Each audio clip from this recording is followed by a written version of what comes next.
My wife and I have owned this house for almost 20 years. In that time, we've landscaped the front lawn, put in track lighting, completely rebuilt the kitchen, had a deck constructed, landscaped the backyard, and more. Total cost, over $100,000. Now imagine for a moment that instead of buying, we had rented all these years, or just squatted here with no legal title to the property. How likely is it that we would have invested so much in this house? Ownership doesn't mean we can do anything we want with our house, of course. There are town laws against making it higher or wider, storing hazardous waste down there, or opening a restaurant up here. But what ownership we do have provides us with an incentive to get the most we can out of our private property. Property rights have become so familiar in America, we take them for granted. But there was a time when people hotly debated whether private property was necessary or even sensible. That debate took place not far from here, around the time of the first Thanksgiving dinner. 50 or so miles down the Massachusetts coast and about 4 centuries back in time, the Pilgrims in Plymouth were forced by circumstance to try both private and common ownership. And it wasn't at all clear which would win out. This is the Plymouth Plantation, a living museum in which actors play the parts of people who actually lived here in the 1620s. The Pilgrims began their stay in the New World by working together as a team without any private real estate, building their homes, raising their livestock, farming their land as a group. In the beginning, collective effort seemed to make more sense than private enterprise, given the harsh environment, the cold winters, the unforgiving land.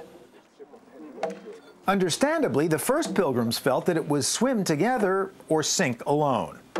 Even the young salts who ferried them over on the Mayflower couldn't see an alternative to the collective approach. If they split up, they are such a small number as it is. I think they will be dead otherwise. It is not a matter of deciding, well, this is the best way to do it. Right now, I think 'tis the only way. Aside from seeking religious freedom, many Pilgrims made the decision to go west for the same reason later pioneers would: to have their own land and earn a good living. They weren't here to enjoy the communal life. But ocean passage on a boat like the Mayflower, plus the supplies needed for survival in the New World, cost a fortune.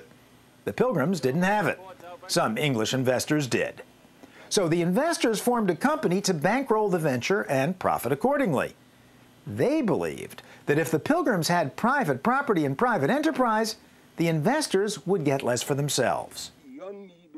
The man responsible for looking after the investors' interests was Governor William Bradford. So in order to discourage anyone from going his own way, which of course would have been to the corporate hurt, we instead had every man to labour then for the common, so that our debts might be the more sooner discharged. The truth was the opposite. After only their second harvest, productivity was so low that the debts mounted and the Pilgrims went hungry. The collective approach was seen as the reason. And so in 1623, the Pilgrims switched to a system of private property, wherein each family could farm its own plot of land, hopefully pay off the debt faster, and reap the benefits. We asked John Alden and his wife Priscilla about the change. Did some people work less hard than others under the old system? I think that is true of man's corrupt nature, that some will look better to the gain of themselves and others will not. There were single men what were hearty in their carriage, what could labour very hard, and so much of their labours going to feed of a man who were beset with a goodly number of children, or a weaker man. And wherein you see not the fruits of your own profit, you should not be so well favoured of it. The problem, in short, was that younger colonists thought their elders were doing too little of the dirty work, while they labored long and hard. The switch to private enterprise and private property made the colonists feel better and work harder. Even Governor Bradford concedes that the change was for the better, although he originally opposed it. When the change was made, then there was a greater willingness of all, and the women even took their little ones into the field to set corn, because every family did see that they would then be at their own charge and discretion. And if they fadged well, it was their own labours and the providence of God that allowed it. And those that fadged not so well have only themselves to blame. You'd think that if any group could do without private property, it would be an otherworldly bunch of homogeneous pilgrims. But even here, settlers such as the Aldens and Stephen Hopkins had come to Plymouth to prosper, to save shillings, not just their souls. I come here for the land, and to become prosperous, as you say, to do God's work as well.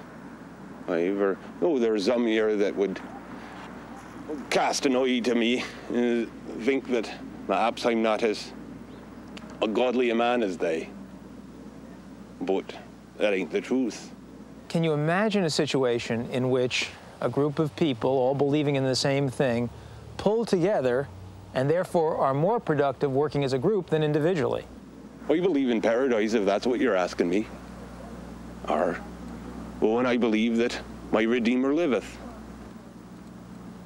But not on earth? Oh, to make heaven here on earth, nay, you'll never find it. Nay, not till the last coming.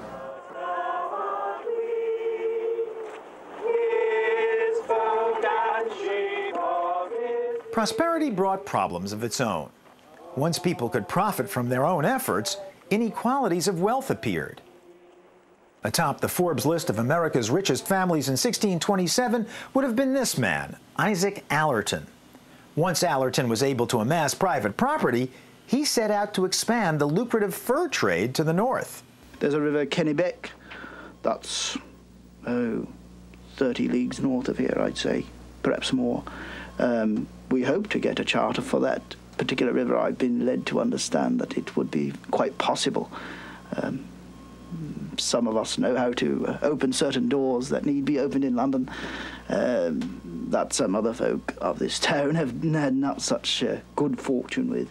And perhaps we might be able to purchase this particular river. Much money as you make in a year, I'd carry under my arm like that in beaver fur. Probably a fair bit more than you make by the way you're dressed. Master Allerton is better dressed than most because the pursuit of private enterprise rewards some of us more than others.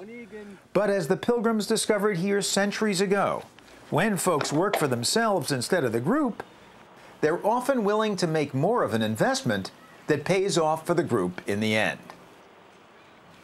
Nearly 4 centuries later, you can see the accumulated results of private property in action right here in my Massachusetts neighborhood. And it's not just that the houses have been put up and constantly improved, there's commercial development as well. Because they own the land, people have an interest in getting the most out of it. So they build, sell the buildings, or rent them to those who can use the property to squeeze every last nickel out of it. Private property explains why streets like this have so many stores, so much traffic, so much economic activity. And of course, it's not just true of Coolidge Corner in Brookline, a suburb of Boston. Taking a somewhat broader perspective, the whole of Boston is a product of centuries of private property development to make the most of the land. And actually create new land. That housing project on the right is built on landfill. Boston Harbor filled in over the years so owners could make a buck. In fact, the safe harbor of Boston, with rivers flowing inland, is so conveniently situated, it's been thoroughly privatized and exploited. And as the sun sets on this video, you can see the global results of such a system. The lights of economic development as seen at night from space. Some complain that the results have been spread unequally, unfairly. Others that property rights have spurred too much development.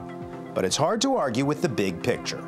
The areas with the most highly developed property rights, from the US across the Pacific Ocean to Japan, across Asia all the way to Western Europe, show up bright as day. The result of investments made country by country, city by city, street by street, house by house, at least in part because there was plenty of economic incentive to do so.